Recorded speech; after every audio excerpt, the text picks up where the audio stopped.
Hello and welcome everyone to today's Commodities Corner presented by myself, Phil Carr, at the Gold and Silver Club.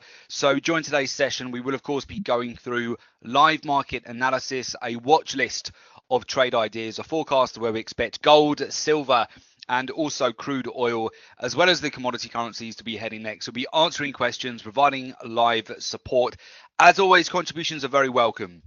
Any questions or any comments, feel free to put those into the chat during today's session. So before we get into it, just let me introduce you to the Gold and Silver Club. The Gold and Silver Club is regarded as the go-to authority on commodities trading, as internationally respected experts our analysis and our opinions on the metals, the energies and the agricultural markets. They're routinely sought by major financial television channels and publications, which include Bloomberg, Reuters, CNBC, the Financial Times, the Wall Street Journal. And over the last 10 years, myself and my team of experts, we have trained and mentored thousands of private traders from all over the world on our exclusive research-driven strategies. So for further information on our services, please do go to www.jointhelivetradingroom.com. Also, make sure, if you haven't done so already, that you are subscribed to both the Gold and Silver Club YouTube channel, which will be putting out a fresh update for the week ahead tomorrow, and also the Binary.com YouTube channel as well. So that way you can re-watch these recordings. And in fact, if you are re-watching the recording, very simply to set up an account. If you haven't done so already, the link is below the recording in the description if you're not already set up with either a demo or a live account for trading the commodity markets. Okay, so with that, let's get into it. I've got lots to cover today. As always, feel free to chip in with any questions or comments. We're getting into the Christmas period now, but there is still a lot of opportunity, especially in the commodity markets. It's been a really busy week, and I expect next week and the following to still see quite a lot of volatility. So with that, I'll switch over to my charts and I'll talk you through some of the narratives in the market at the moment as well. So let me just bring that out for you and we can have a look exactly what is happening right now. Okay, perfect. So just a very quick check-in. Everyone can see the screen okay, and you can also hear me okay as well. Perfect. Thanks, Reese. Okay, super. Right, so first of all, let's just have a quick rundown of what the major narratives in the market are at the moment. We've seen Donald Trump this afternoon on Twitter come out saying that he's threatening a very long government shutdown just hours ahead of a midnight deadline, calling on the Senate to pass spending legislation, which is $5 billion demand for border wall funding, and seeking to shift blame for a holiday slowdown to Democrats. So we've of course got this pending deadline now, which will be interesting from a safe haven point of view, whether we see that give a bit of an uplift to especially gold, which is holding up really well over the course of this week, following on from the FOMC statement. So that's one of the major narratives right now. In fact, if we go over to the metals, you will see we're sitting near 6-month highs at the moment, stalling a little bit and consolidating on global economic growth concerns. So we broke out to the 6-month highs yesterday above 1,200 and approximately $66.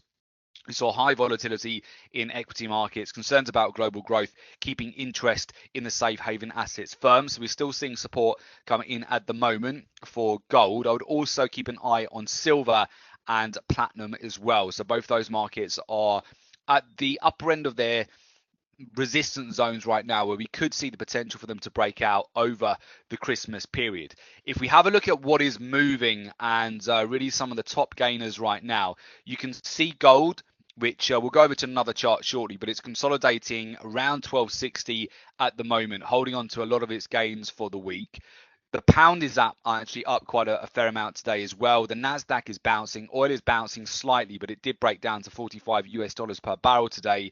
Euro is a bit negative on the day, so is the euro pound. Australian dollar is down. Silver, a little bit of a pullback on silver at the moment as well.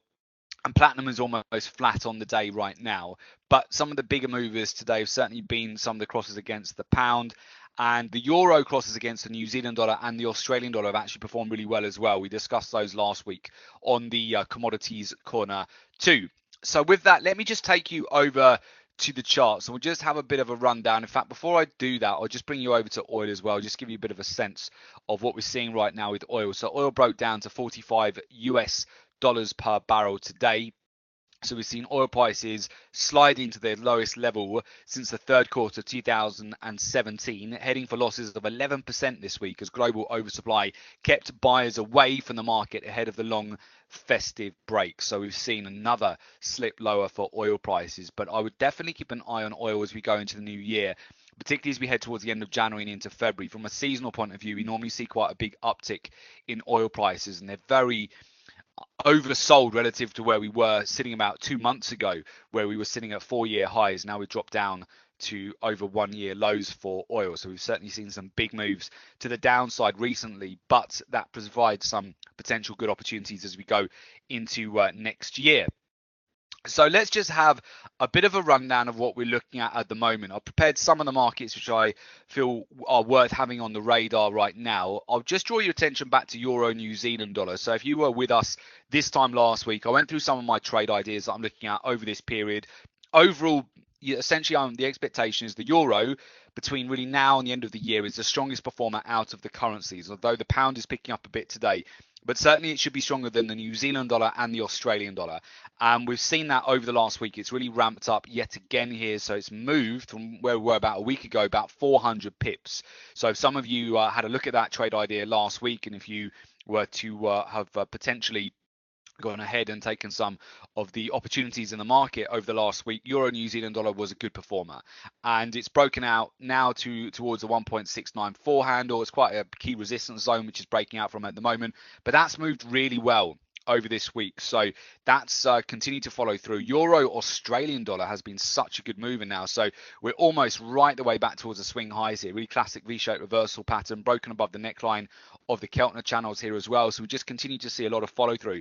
It's worth bearing that in mind for next year as well. Just a lot of the seasonal plays, the more that you take notes at a very key seasonal time of year, the better prepared you will be for this time next year. And it seems funny to say that because next year is a whole year away, but believe me, the months go really quickly, and I see myself time and time again coming back to the same content and the same seasonal plays again and again. And because we traded them so often, they're to a certain extent, they're becoming a bit like instinct, because you just see the same thing play out in the market. So if you can start to take, I'm sure some of you do this already, but you start to take notes of what you're seeing occur at this time of year, it will help you for following years to take advantage of some of the seasonal plays that occur in the markets. Gold is a classic example. So gold, what we often see, I talked about this yesterday as well for the training about trading gold, is that often after the FOMC statement in mid-December, where the Federal Reserve increased interest rates, a lot of traders get it wrong. They think that's positive for the US dollar, and they start to look for opportunities to sell into gold because they expect the US dollar to gain strength, but it's the opposite. After the US increase interest rates, especially after they've gone ahead and said next year they're looking for less rate hikes, 2 instead of 3, it's bullish for gold. It's not bearish. Although into the close on Wednesday, you may have felt that was potentially a bearish signal for gold. We were getting long. We were adding to our positions on that pullback. And it's had a nice breakout towards 6-month highs yesterday. It's at 1260 right now. I mean, it's holding up pretty well at the moment. I'm looking basically any retrace entries as we go into the next couple of weeks, looking at further opportunities here on gold. So I would look at certainly gold. You want to bring it out to the weekly chart, and you'll see here where we're breaking above certainly the neckline. We're broken above the weeklies there, and the monthly chart looks pretty solid as well. So on multiple time frames, I do like gold as we go into this seasonal period at the moment. So I would definitely have gold on your watch list. Silver as well. Silver's at 1466. It's struggling at the moment with the neckline. Silver tends to be a better performer as we go into the month of January. You basically got a lot of that resistance around 1490 to 15, that once we can break and close above that, we should see a fairly sizable move. If you go back to previous years on the weekly there, once you build and break above the weekly, it can really start to follow through, and it could be quite a decent move as well. So I would keep silver on the radar. It hasn't broken out yet, so it's lagging at the moment behind gold. So gold is leading. Gold is at 6-month highs. Palladium has broken out to all-time highs. You've got silver, which this week broke out to 1-month highs, but it's pulled back. It's still not catching the same bid. So what we saw from the Commitment of Traders data last week is that the net long position for gold had increased. It had gone from net sell short to net long. So hedge funds and money managers had switched their positions. They've gone net long on gold. They haven't done that on silver yet. So if they have, we'll get the data later on today. If they move to net long on silver, you can expect a big shift in momentum going into next week. I don't know that they have yet. I'll get the data later on today, and we'll see what we can do to put that out on YouTube over the weekend as well. And obviously, we'll give that to our private members, exactly the data that we're looking at in terms of the overall positioning from hedge funds and the money managers. But silver, have that on the radar. Look at it on the weekly. Look at it on the monthly chart. I do think we're at a point there where we could really start to see a potential for a breakout and some follow through. I do quite like platinum as well. Platinum is lagging at the moment. If we have a look at platinum, let's bring it out on this chart here. You see platinum at the moment, there's a pennant formation.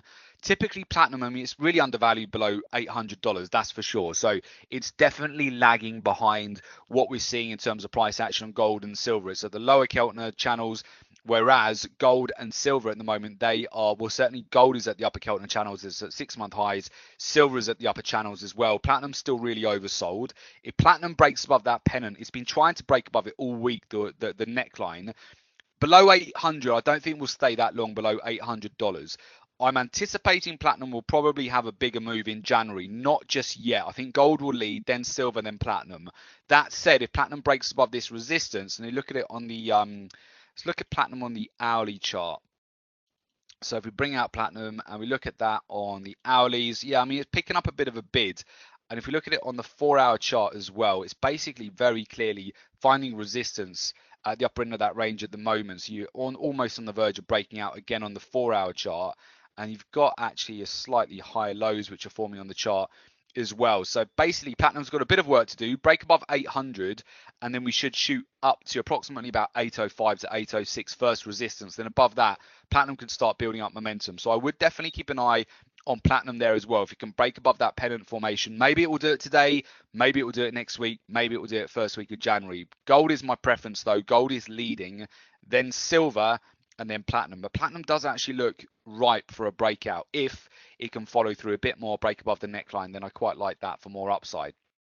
Oil, well, oil finally did it. It broke down to that key level, $45 per barrel. Now, this is really interesting. I've talked about this a few times, and the monthly pivot correlated with that level. Look at where oil is finding support. What you need to understand when you trade oil, if it breaks a major level, so if oil breaks $50 per barrel and closes below it, it will just gravitate like a magnet towards the next major level, which is 45. And I'll give you the low here, actually. What have we formed in terms of the low here today? 45.11. How's that? And the monthly pivot also, that resides at 44.98. Monthly pivots are fantastic with oil. Loads of traders use them who trade the oil market. If you break a monthly pivot, expect the market to keep moving until the next pivot. And if you're selling off with oil, don't expect it to find support until at least a weekly pivot or a monthly pivot. It will just gravitate towards those levels like a magnet. $45 is quite a key level. That said, if it breaks 45, we've got the next level is 42, and then below that we're going to go potentially to 40.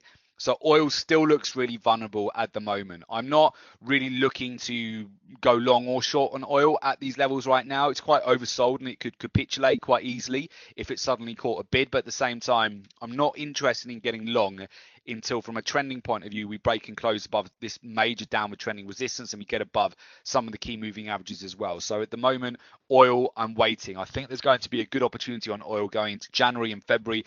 If it breaks out over the Christmas period, I will take a position, or if there is a good opportunity, if it consolidates and then breaks lower, I might sell it. But right now, I'm more focused on the metals and some of the other seasonal plays at the moment. Which brings me over to some of my trade ideas. Pound New Zealand dollar. I mentioned that as well on, I think it was Monday's Commodities Corner, where Euro New Zealand dollar was leading. Pound New Zealand dollar had a buy signal on. If you compare the two, so if you have a look at the price action, for example, on the Euro New Zealand dollar, and then you just compare that to what is happening at the moment with the pound New Zealand dollar. So Euro New Zealand dollar is about 3 or 4 days ahead. And the pound New Zealand dollar then triggered a buy signal a couple of days back. So now that is starting to build up momentum to the upside. Broken closed above some key moving averages as well. Probably it's going to shoot towards the monthly pivot next. If it breaks that neckline, it could have quite a lot of upside. Worth having that on the radar. The euro has been leading in terms of the currencies, but it's pulled back today. So we've seen it back and fill a little bit today. US dollar Swiss franc, not really looking to do anything with that at the moment. US dollar CAD is breaking out against the oil price. The pound Swiss franc may, if it breaks above the neckline, it's at the lower Keltner channels, might be a reasonable move if the pound picks up momentum. New Zealand dollar, Canadian dollar, we talked about this last week as well. It's consolidating a lot, but it could be good for a short if it rolls over next week and it breaks below the 21 MA and also below this downward trending channel, this upward trending channel. So if you're looking for a potential swing trade, New Zealand dollar CAD, it's not doing a lot of late. It's moving sideways, but it might break down further. S&P 500 still looks weak, doesn't it? You've got quadruple witching today, the closing of a lot of contracts. It's been a record number of fund investors coming out of during the redemption period that we've got at the moment, coming out of US equity funds. So basically, they're getting out. They're deciding it's time to just sit on the sidelines, get into cash or move into commodities, or some are moving into cryptos, but they're, for the most part, they want to sit in cash and see what happens next. There's a lot of concern at the moment. Obviously, if Donald Trump goes ahead with a government shutdown today, that's not really going to help the S&P 500 around the current levels where we are at the moment. So we're definitely moving into bear market territory. It's about 20% move from the highs to the lows now, and we're all the way down to the 2017 levels. So let's just have a look at where we are with the S&P today. So basically, let's have a look. You're back at the August 2017 low. So if you've been buying and holding, for example, there's nothing wrong with that strategy at all as a trend trader who might be in the equity markets. But the reality is that if you have just been holding and buying a whole portfolio, you basically since approximately September, the S&P 500 has given back all of the gains from August 2017 up until about October. It's given back over a year's worth of gains, or even from about July period, because it consolidated. So it's almost a year and a half of gains that some funds and some investors would have accumulated over that period if they didn't take profit or come out of their portfolio. And now we're seeing a lot of people come out of their portfolios. They've given back a year and a half worth of gains. So yes, that is quite significant. I mean, you can see that it's picked up, really accelerated over this week, and it might not be over yet. We might see another round of selling, in which case you probably see gold, silver, platinum, especially gold, get a safe haven bid. So just be aware of that, and that's why I don't think it's going to be quiet over the next couple of weeks. We don't normally see this price action. This is the worst sell-off in the stock markets for December that we've seen going back to the 1950s, because normally what you see this time of year is a Santa rally, and that would see stock markets go up in the lead up to January. A lot of portfolio managers, they bank on that to make a good chunk or percentage of their returns over this period, and they're not going to see it this year. So they need to start either getting into cash and just come out of positions, which we're seeing a record number of funds do that, or they need to switch it up and look at something else which might be undervalued. What would be undervalued right now? Silver, platinum, gold, oil, but oil I don't think is so good right now. And some will diversify, of course, into cryptos, which have had their best week here, with Bitcoin breaking back above the $4,000 level. They've had their best week in about 5 months on the cryptos. That's interesting. You're seeing capital move out of the equity markets. It's moving into cryptocurrencies as well. And then in terms of just some of the other currency moves, I'm not going to be as focused on currencies over this period. There are a couple of swing trades which I like, which include the Euro New Zealand dollar, the Euro Australian dollar, which is almost complete now, the Pound New Zealand dollar. I'm expecting Euro strength over this period. I may sell short into New Zealand dollar CAD as well, but my main focus will be on safe havens, will be on commodities, gold, silver, platinum, over this period, and really just managing positions on those as well over really the next couple of weeks or so. And then we'll be catching you again on the commodities corner as we go into January as well, guys. So I think that's really it, everything we want to cover for today. And again, I really would suggest the best way to review the markets at the moment, what you want to do is you want to look at those, have a look at those on, I'll put that on another chart, have a look at those on the weekly chart. And you can see platinum actually, it's on the verge of potentially having a retest of the highs there. Put it on the weekly chart and just see what's going on with the price action there, where you can see gold, for example, is moving really well around the 1260. You got silver and platinum. They're all looking quite solid at the moment. Okay, so I hope that helps. And as I mentioned at the start of the session, do make sure if you want to get kept updated with the Commodities Corner, you go over to our YouTube channel and you make sure you are subscribed to our channel there. I'll put the link there into the chat for all of you. Okay, so you've got that. And if you want to make sure you're kept updated with the recordings, subscribe to the binary.com YouTube channel as well. If you haven't already set up your accounts too, it's worthwhile just getting either a demo or a live account set up so you can take advantage of that. I'll put the links there if you've not. I'm sure you've got those already, but if you do want to get set up for commodities trading and FX trading and cryptos, and especially MetaTrader 5 as well, you definitely want to start getting onto that, especially as we could really start to see a big transition of capital move more into the cryptos over the next few months. You want to be ready. I would definitely suggest just take the cryptocurrency, track those, but take the Christmas period to do a bit of studying, swat up, obviously relax and enjoy yourself over the Christmas period. But if you want to do some more studying and you want to join us, we'll be holding webinars next week as well at the Gold and Silver Club. If you want our trade alerts, trading research, market insights, private members academy website with all of our training material, access to one-to-one trading, you can get that via www.jointhelivetradingroom.com. Okay, so that is the link that you need to go to in order to make an application to join us at the Gold and Silver Club. Okay, fantastic. So with that, I wish you all a fantastic Christmas. Same to Charisse and everyone at binary.com as well. Thanks very much for hosting today's session.